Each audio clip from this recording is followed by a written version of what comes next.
So today we'll be discussing object-oriented concepts. So in object-oriented concepts, we'll be discussing module 2. So here in module 2, we have both C++ as well as Java concepts. So we have a very few C++ concepts which were not covered in module 1. So these concepts are nothing but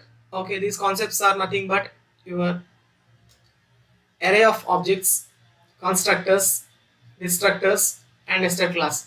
So all the remaining C++ concepts which were not discussed in the lecture 1, which were not discussed in the module 1. Today we will discuss it in the lecture 1. So first we will start our topic with the first topic, okay, that is nothing but array of objects. Okay. So what is array of objects? So we know that, students, how do first of all, what is an object? Okay, so an object is nothing but an entity, a real world entity, okay, from which, or a real world instance we can tell. Okay, it is a real world instance from which we access the members of the class. It may be any variable of the class, or it may be any method of the class, like that.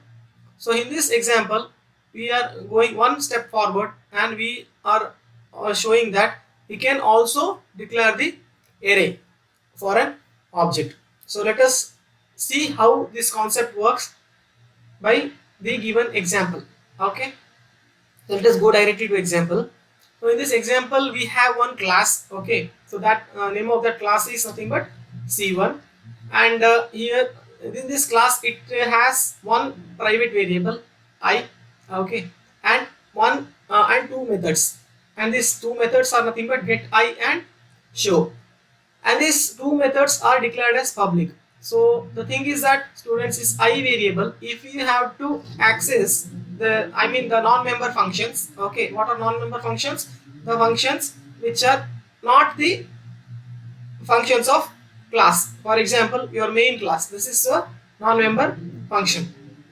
Okay, so now if this non-member function main, if it has to access the variable I, okay, then it requires a public method inside the class, and that is nothing but get I. So here we will see, okay, how we populate the uh, value of I, okay, and how we show it on the screen.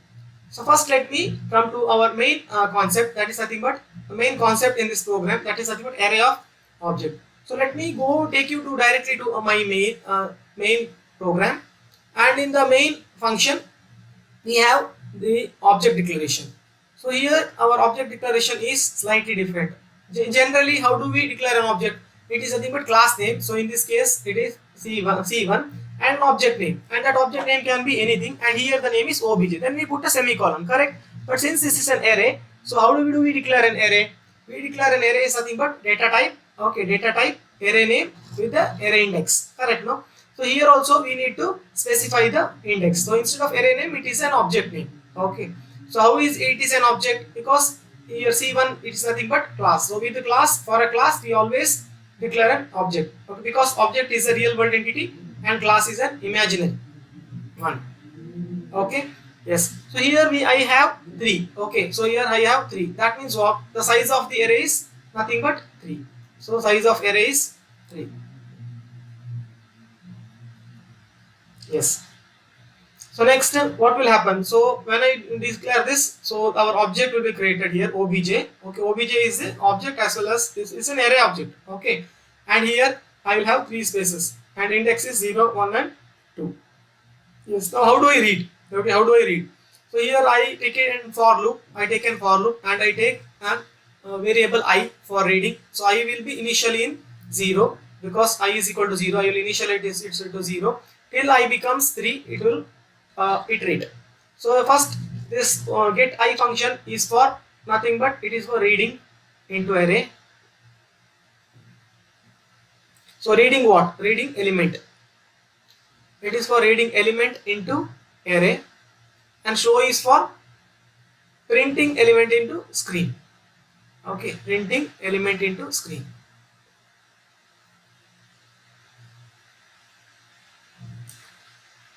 Yes.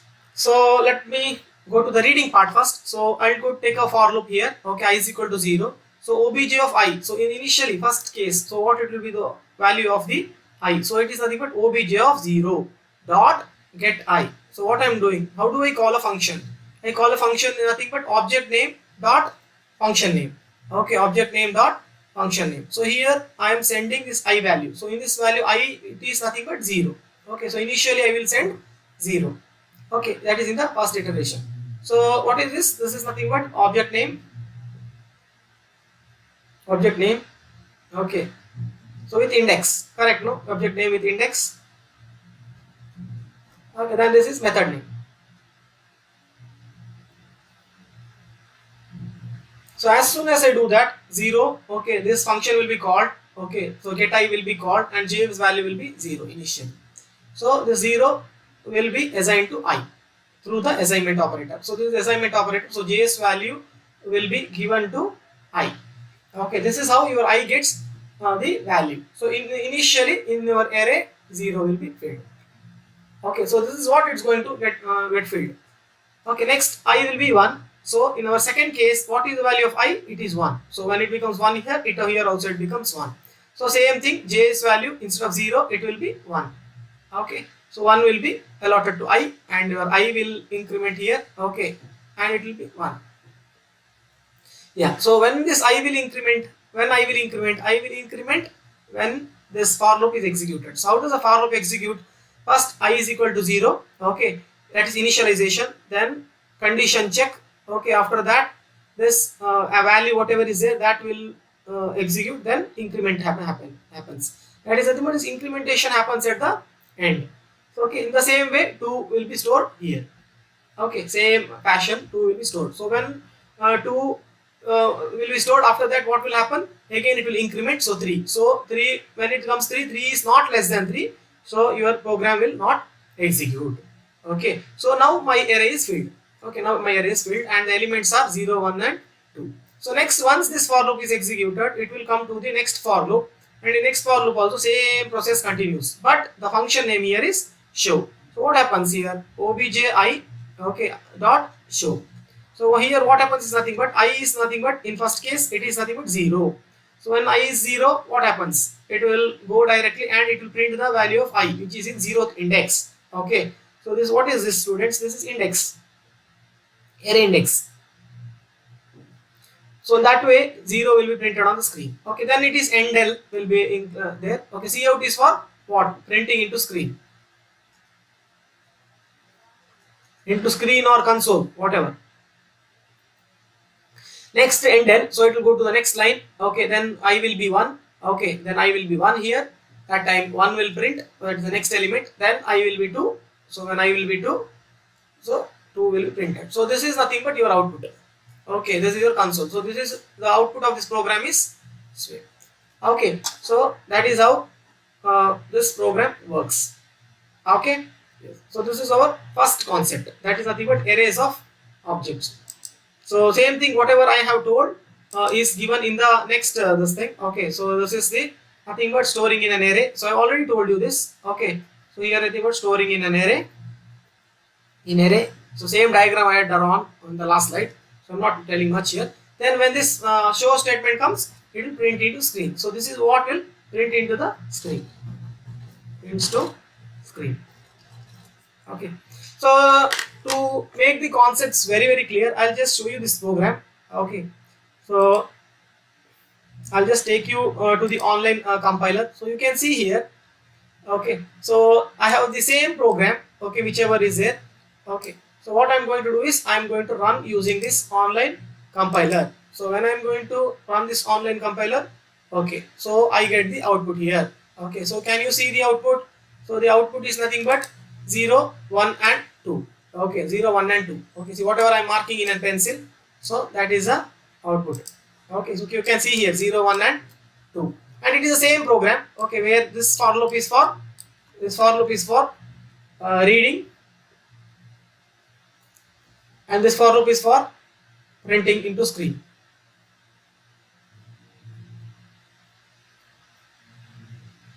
Okay, yeah, finally it's return on this phase. This will prints, okay, this prints into screen, and this will assign the value, okay, assign the value to array. Yes, so this is the first array of objects concepts. So let us go back to our PPT. So let us go to the next concept now. So our next concept is nothing but namespaces. Okay. So always remember, students, namespace is nothing but it's a under namespaces. Okay, under namespaces, we can store in namespace, we can store class, variable, or in other words, we can also tell attribute and method. So this is namespace is nothing new, entire new concepts. It is introduced by the ANSI C++ standards committee. So for using identifiers, it can be defined in the namespace scope. So how do you, what is the syntax of the namespace?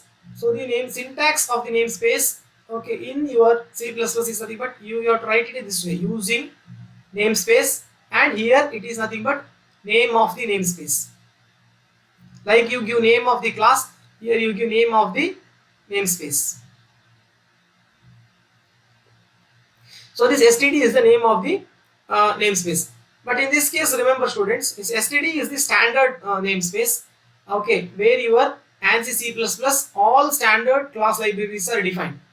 Okay, so but how do you create your own namespace? So if you have to create your own namespace, you have to give the syntax. It is nothing but namespace and namespace name.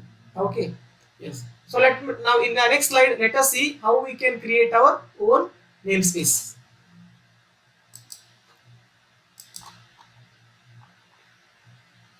So in this C++ program, let us understand how do we create our own namespace. So as we know, okay, our program, it always starts with IOStream. So IOStream is the library, okay, input output library, correct, IO library. Then here I am creating a namespace. So this is a standard namespace using namespace std, then semicolon. Then here I am creating my own namespace. So how do I create my own namespace? So that is nothing but you have to write namespace keyword.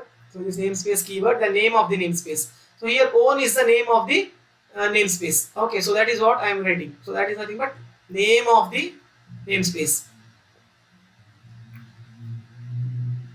Name of the namespace. So inside the namespace, you can do what you can do. You can save the classes, or you can do n number of classes, not one class, many number of classes. Inside class, you can also put method. You can also put variable. But to make the example very simple for you, what I have done is nothing but here I have simply declared a variable. Okay, just to show you how to work with namespace. Okay, yes. So how do I do my namespace? So it's a keyword namespace, name of the namespace, then inside the bracket, like what I write? I write either classes or methods or objects. Okay, methods, objects, anything, yeah, variables. So here what I am doing? Here I have declared a variable. Okay, declared a variable, integer variable, and I have assigned the value as, okay, declared a variable a and assigned it with 100. It with 100. Okay, yes. So my namespace is over. Okay, so what did I do? So that is nothing but namespace, keyword namespace, the name of the namespace, inside the namespace, then you have to open the bracket like how you open it for class. Then you are inside that you have to declare a variable. So this is an integer variable a, and the value of a is nothing but 100. So 100 will be stored in the a. So if this is a is a variable, 100 will be stored here. Yes. So that's all. Now let us see how to access this element a. Okay, so that is what we have to see now. So inside the main, okay, inside the main, what I do is nothing but I am just printing a statement that is value of a is.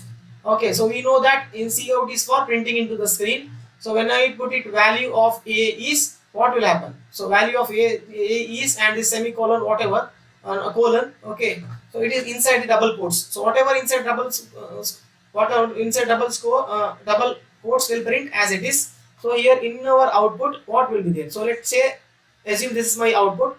So what do I write? Value of a is, okay. Next, how to get the value? How to get the value? So for that, so we know that this operator we use, okay. Yes. So this is the extraction operator. So out in that, after that, okay. So here after every this thing, whatever you write a statement, you have to use this. Then own is the name of the namespace. Own is the name of the namespace. Okay, then you have to use this colon twice. Okay, you have to use this colon twice. Okay, then you have to put the variable name. Okay, a is a variable and then finish it with semicolon. Okay, then you have to return finally. Why you are returning? Because main is declared in int. So you get the value as 100. So that is how your result is 100. Okay, so let us this is how you declare a namespace. How you declare a namespace and how you access the members of the namespace. So this is a simple program which will show you how to access any variable which is declared inside the namespace. Okay, yes. So this is the concept of namespaces.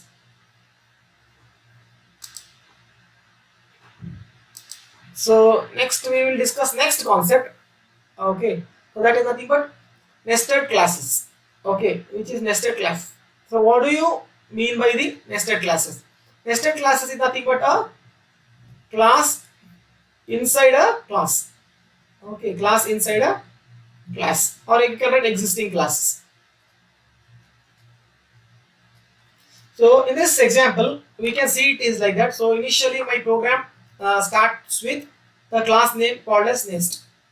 So inside the class, I have declared one public. I declared it as public because in default, by default, the access specifier is always private in class. So here I am putting it as public. So I have to show in this example the concept of the nested class. So if I have to show the concept of nested class, then what I have to do inside the class that is called as nest, I am declaring one more class which is called as display. Okay, which is called a display. So now what we can understand here, there is a class called as nest. Inside that nest class, I have a class called as display. Okay, so inside one class, inside another class. So that is shown here. So next inside display, let me see what is there. Okay, there inside that one private variable I am declaring, that is called as yes. Okay, even if you don't put this private, it will be declared treated as s because it is a class, and you know that in class by default, okay, the variable will be declared as private by default. Okay, by otherwise in structure it will be public. Okay, yes. So it also has this display class. It also has the public method. Okay, and that method is known as sum. And that sum method is taking two parameters. That is nothing but parameter A and parameter B. And what is the work of this is to find the sum. So we have seen this. Okay, A plus B, and this A plus B will be saved into S. So that is how this sum. Okay, so this is what will this particular function do? It will calculate sum. Yes. So next I'll go to show. Okay, so this will what it will do? As usual, this will print the sum. So how do I call? Okay, now this is a question. Now we know that whenever we have seen many programs, whenever we have a regular program, okay, whenever we have a regular program, we what do? We simply declare an object for the class, and using that object I access the members. Okay, so for example, if sum is a member function or show is a member function, so I can access that. But here I have two class, so that time there is a protocol. Okay, that is the protocol. So that is the main concept here. So what I do is nothing but first of all I have to write the main class. Okay, main class means inside the main we know that our execution starts here. Okay, that is common in everywhere. Okay, the execution starts here. So what happens here? So I have to first write the outer class. So outer class is nothing but nest. So we know that this nest is nothing but this is a outer class. So inside the outer class, then you have to use the scope resolution operator. Okay, scope resolution operator. What is this? This is called as the, okay, or double colon, or it is also called as the scope resolution operator. This in our namespace we have seen. Okay, in our namespace we have seen scope resolution operator. Then this is nothing but inner class. Okay, inner class. So inner class. Okay, and what is inner class? Display is a inner class. Okay, then our X is a object. X is a object. Yes. Now using this X object, I can access the inner class. Okay. So this first line is very important. Okay. If you write that line, then only your object is going to access the members of the inner class. Now we know that sum and show are the members of the inner class display. So what I am going to do is nothing but I have to use this. That is nothing but, once again I'll repeat, outer class, scope resolution operator, inner class, then variable. Okay, that is nothing but object. So X dot, so now we know how to access, okay, the members. That is nothing but object dot function. So here object is nothing but X dot function. What is a function? Function is nothing but sum. Okay, sum. And what I am passing? I am passing the value 12 and 10. Okay. So when I pass 12 and 10, your way A will be 12 automatically and B will be 10, and A plus B 12 plus 10 plus 12 will be added, and S will be 22. Okay. Yes. Next one, when I do X dot show, okay, what will happen? It automatically our output will be printed. So how the output will print? It will print as sum of A and B is, okay, you are giving S. What is stored in S? Stored in S is 22, whichever is calculated in the sum. So that is how it is 22. Okay, that is sum of A and B is 22. So this is how your nested concepts work. You can also see your output here, students. Okay, and don't get confused with this scope resolution operator. That is nothing but I am simply writing here. Okay, if I writing there, so that is why it is printing as it is. Okay, so this is the concept of the nested classes. Yes.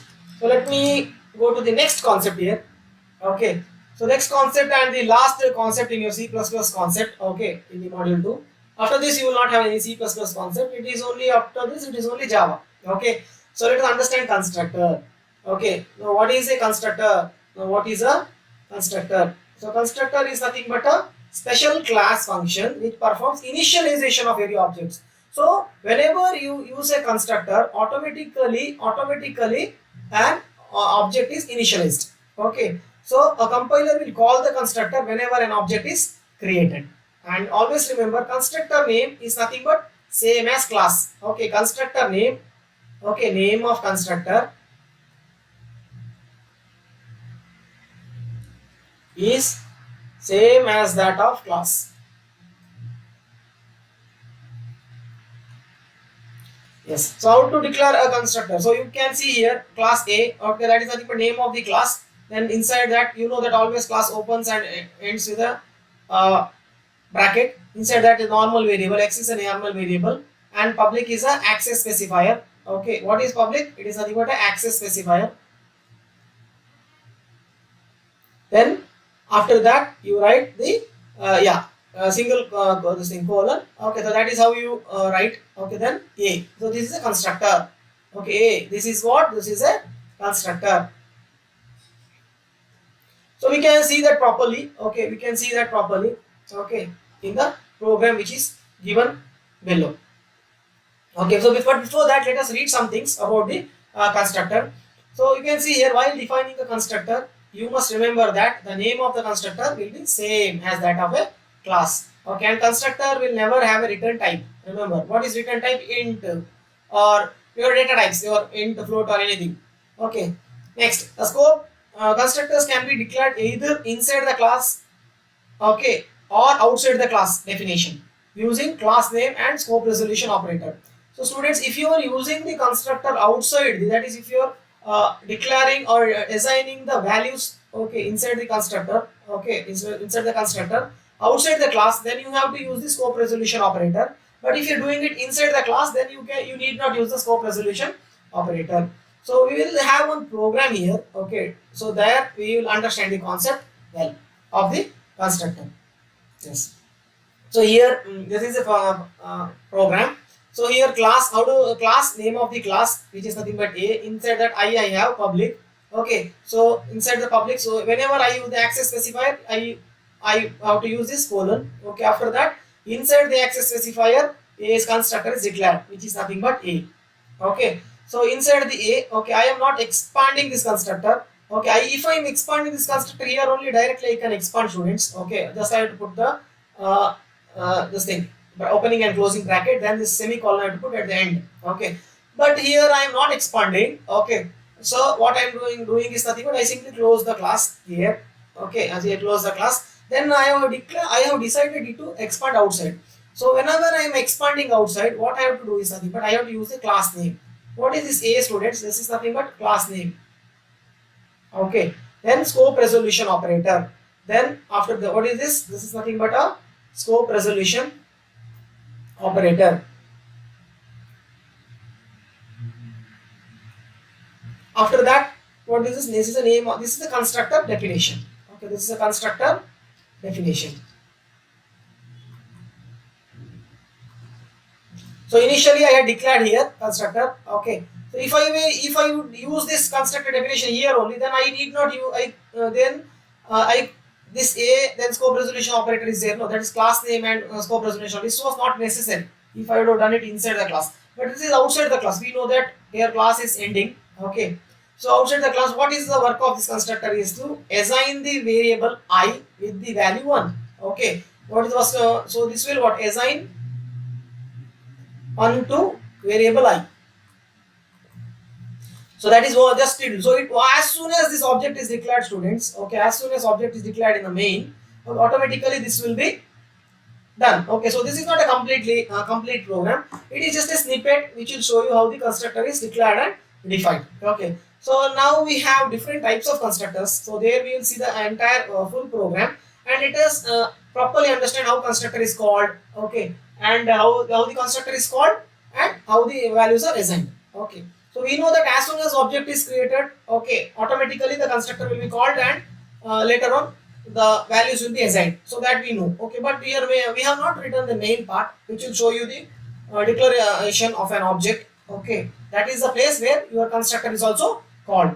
Okay, so that is not shown in this program. So let us go to the next program where we understand the types of constructor, and there, okay, we can understand it well. We are going to understand about 3 types of constructor, that is default constructor, then parameterized constructor, and the copy constructor. Okay, so let us discuss each of these concepts one by one, and let us see the working of a constructor. By the end of this video, you should be able to properly know how the constructor works. Let me take you to the next slide. Okay. Yes, so let us see, understand the concept here. Now we know what is a constructor. So what is default constructor? A constructor is default. Okay, a constructor is default, students, when it does not take, okay, when it does not take any argument, okay, or any argument or parameter, okay, any argument or parameter. Okay, yes, so we know that. Let us directly go to the this thing program now. Let me directly go to the our function. Okay, so I'll just discuss. See, whatever I'm putting inside this rectangle, no, so this is nothing but your example. Okay, here let me go to the main, because execution starts here. We know that execution starts here. Yes, now what is cube here? Now cube is nothing but name of the class. Okay, cube is nothing but it is a name of the class. Then C. So whenever I declare an object C, students, automatically this constructor is going to be called. Automatically this will call. So will be called as soon as the object is created. As soon as the object is created. Okay, and when it is called, and this value which is nothing but 10 will be assigned to slide. Okay, 10 will be assigned to side. Okay, what is side? That side is a variable. Side. Okay. When constructor is called. Okay, or by constructor we can write. Okay, by constructor. Yes. So now this will be automatically, it will be there, and it will be there in the memory, students. How can I see? I have to print it on the screen. So how do I print it on the screen? So how I print it on the screen using cout statement. We know that extraction operator. Then object dot the variable. Okay, when I do object dot variable, so automatically due to the help of the constructor, the side will have the variable 10, and that is how my output will be 10. Okay, so that is how it will print 10 in the output. So that is how it will print out 10 in the output. Okay, so as simple as that. So this is the concept of the default constructor. This is the concept of the default constructor. Now let me see the another one. Okay, that is the second type of constructor, parameterized constructor. Okay, parameterized constructor. So what is parameterized? It takes parameter. Okay, it takes parameters. So what is the change now? Let us go to same example. Okay, here also we'll take the class. Okay, that is nothing but cube is the name of the class and side is my variable. So inside my public, okay, I'm going to assign the variable to I'm going to assign the value to side. Okay, yes. So I need a function here because side is a private. Okay, this is the same concept in the previous one also.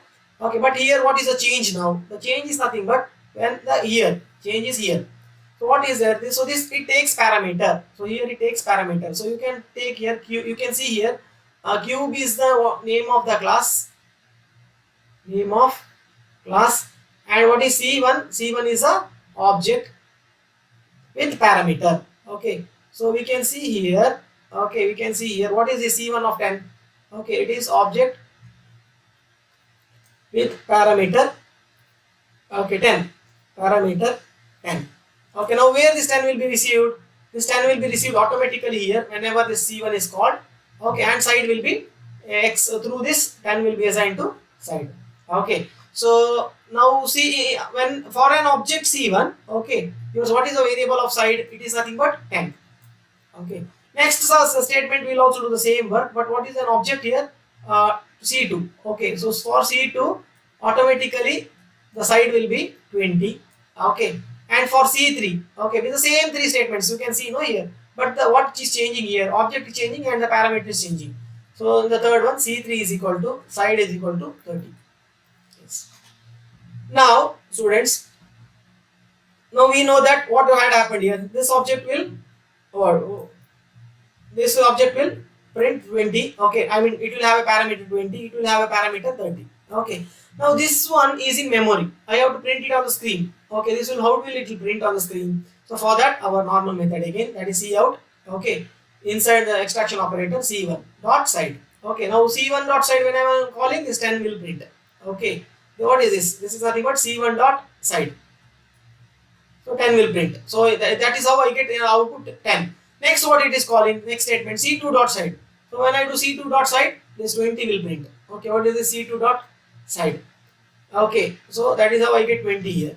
Then when I do C3 dot side, okay, what will happen? Automatically 30 will print. Okay, so this is the concept of your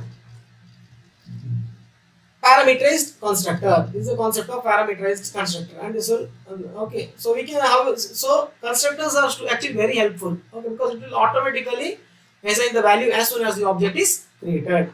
Okay, so let us see the last type of constructor, which is nothing but a copy constructor. Okay, so third type of constructor is nothing but a copy constructor. Okay, so copy constructor.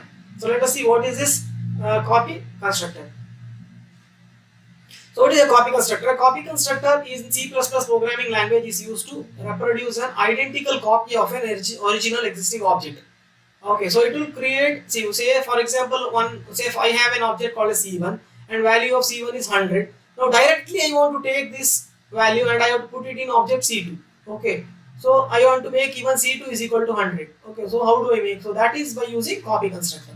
Okay, so how do I do? For that, let us go to the program. So in this program also it will have a yes, these are just the libraries. Okay, which is required. Then my class and name of the class. What is the name of the class is copycon. Okay, you can give anyone.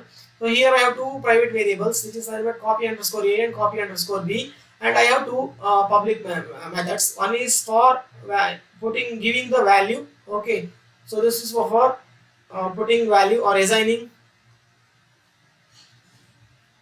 value to variable. Okay, variable. So which are the variable here? Copy a and copy b.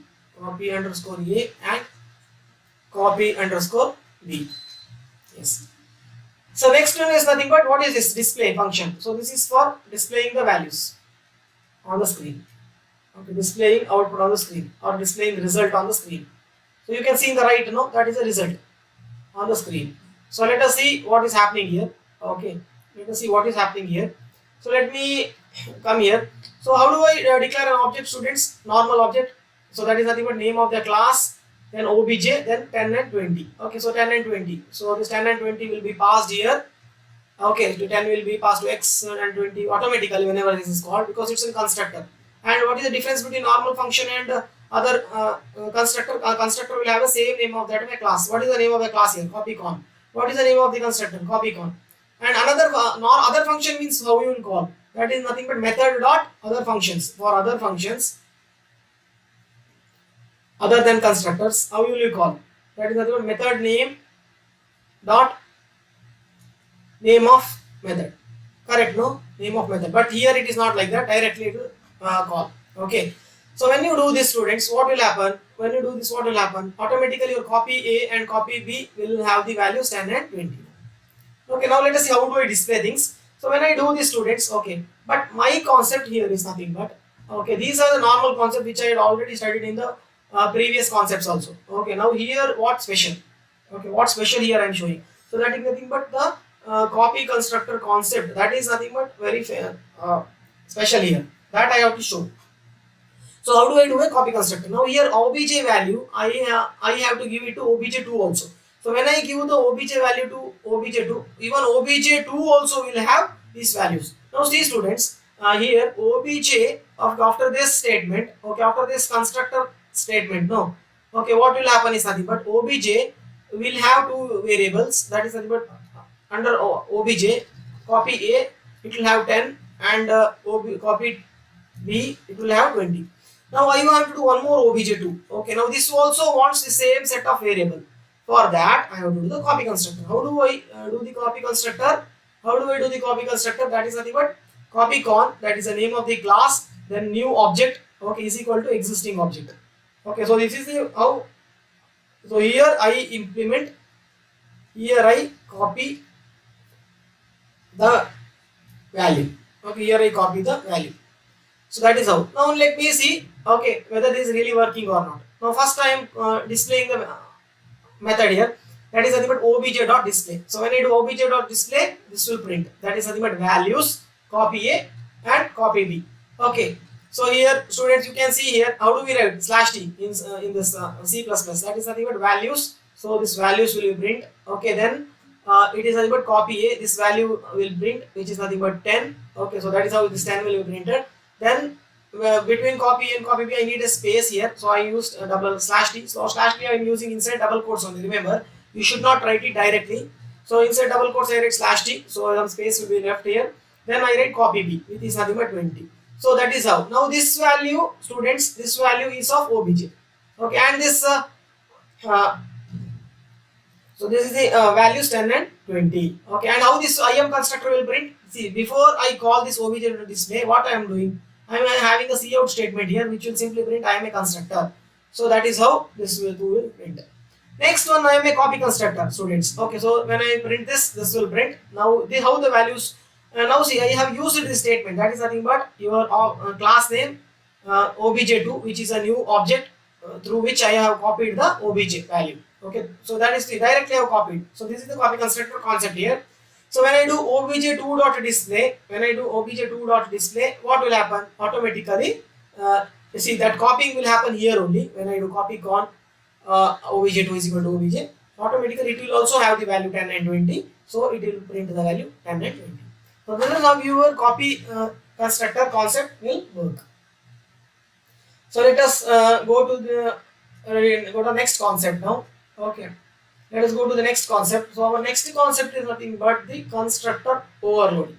Okay, so what is the concept of overloading, students? What is the concept of overloading? Overloading means what? Okay, overloading means same name. Okay, same function name. Okay, so same name but different signatures. Different signatures, correct, no? Yes. So here what? Here it is nothing but constructor overloading. So I am, instead of function, what will come here? It is nothing but same constructor name. Okay, but different signatures or actions. Okay, different actions for your understanding purpose. So let me go to the program and directly tell you instead of wasting time here. So here I have a class. Okay, I have a class here. So name of the class is student. So it is taking two variable. One is an integer variable roll number and string variable name, and both these are what? Private. Okay, by default this is private. So I cannot access here. So to access I need a public method. So here public method is nothing but student. Okay, inside student I am going to act as a access. Okay, and here I have two things. So this is C. This is the overloading concept is happening here. Same name student. First one will take one parameter x, and another one will take x and a string. Okay, x and a string. Now let me see how is the output. Okay, let me see how is the output. So let me write here output. Let me go to the place where I execute. Okay, where I execute the things. So here int main is the one. Okay, then I am using student. Okay, student is a, so we are speaking about constructor, so the name will always be student. Then object. Okay, a of 10. So when only one variable is there, automatically it will understand that control should be taken here. Okay, so what is your roll number? So roll number will be nothing but x, which is nothing but 10. So your roll number will be 10. Okay, roll number will be 10 and name will be, now what is name students? So the name is already none. Okay, it will be none because I have not passed any name, but automatically they have told you when you don't pass a name what the name value should be, it should be none. So it will print. So here this will not print students, it will be there in the memory. Okay, because I have not written any printf statements here or C out in your C++. Okay, or any method which will print the value like we had done in other examples. Here it will simply print put it in the memory. Okay, so I am just telling you how this concept works. So next is nothing but student. Okay, this is another function. Okay, sorry, another. Now you see, this is also a constructor, this is also a constructor. Here I have two variable. Okay, so here signature is different. See, this is one signature, this is two signature. So here I have 11 and Ram. So what happens? 11 will come here and string will be Ram. Okay, so in next case, okay, in the second case, how it will be? So this is the output for the first case. Okay, correct. Now for the second case, how it will be the output? It will be nothing but roll number is equal to 11 and name is equal to Ram. This is how it will print. Okay, this is your outputs. Okay, this is your outputs, and for output to print what you output, you write the cout statement and another method here. Okay, so inside that method, one output method you have to declare here, like display we had done in the previous thing, and you have to print it there. Okay, inside that. So how do you print? Using cout, and directly you have to give the roll number and name there. Okay, so one display method if you put, even it will print. Now this is how it stores in the memory, and this is the concept of the constructor overloading. And did the overloading happen here? Yes, the overloading happened. That is nothing but same name. Okay, same name. So this is a constructor. Why? Because name is same, student, same student, which is name of the class with different signature. So even the overloading concept also will happen here. So this is the constructor overloading concept. This is the constructor overloading concept. So thank you students. Yes, one before that, before we end, we also have to tell you one more thing. So I told you students, constructor is the one, okay, which will automatically constructor will automatically allocate the value. Okay, whenever object is called. Now what is a destructor? Destructor is exactly opposite. Destructor is a special class function. What it will do? It will automatically destroy, that is deallocate the memory. Okay, when the object, okay, when the object ends. That is nothing but when the scope of the object ends. So what it will do? Destructor is a special class function which destroys the object as soon as the scope of the object ends. Okay, as soon as the scope of the object ends, the destructor will destroy the object. So what is a destructor? The destructor is called automatically, okay, by the compiler when the object goes out of the scope. Remember. So what is the syntax of the destructor? Destructor is nothing but, even it is also the same class name, but you will have a tilde sign. You have to prefix the tilde sign as shown here. So what is the destructor? So here class A, name of the class, then public, inside public, this is a destructor. Okay, this is a destructor. Why it is a destructor? Because it will has a tilde sign. Then close the class. So remember, class destructor will never have an argument. Destructor will never have any argument. Okay, yes. So that is all we have students in this slide. Okay, so what did we study? So let us just summarize whatever we have studied. So here we finish all our C++ concepts. So what we studied, initially we started with array of objects. Okay, once we finish the array of objects, what did we study? Okay, we studied the nested classes. Okay, before nested classes, what did we study? Namespaces. Okay, after namespaces, we studied about the constructors. Okay, under constructor, what do we have? Three types. Okay, one is nothing but default constructor, then parameterized constructor, parameterized constructor. Okay, then nothing but copy constructor. Okay, after that we studied about the constructor overloading. Okay, after that we studied about constructor overloading. So that is all we had from constructors. Okay, then after that we studied destructors. Okay, destructors. So this is the summary. Okay, of the side. So that's all we have, students. Thank you for listening to me. Okay, thank you.